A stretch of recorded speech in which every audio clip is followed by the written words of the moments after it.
സാംസങ്ങിൻ്റെ പുതിയ വരുന്ന ബോർഡിൽ ഈ യെല്ലോ ടൈപ്പ് വരുന്ന ബോർഡിൽ E3 കാണിക്കുന്നത് പ്രസ് സ്വിച്ച് കംപ്ലൈൻ്റ് ആയിട്ടാണ്. പ്രസ് സ്വിച്ച് മാറ്റി വെച്ചാൽ ആ കംപ്ലൈൻറ്റ് റെഡിയാവും.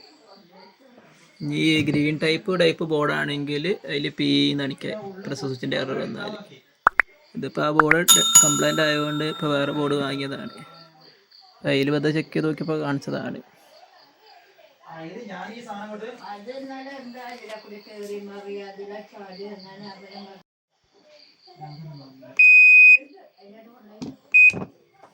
എന്താ പ്രസ് സ്വിച്ചിൻ്റെ വയർ കണക്ട് ചെയ്തപ്പോൾ വർക്ക് ചെയ്യുന്നുണ്ട്, നോർമലായിട്ട് റൺ ആവുന്നുണ്ട്.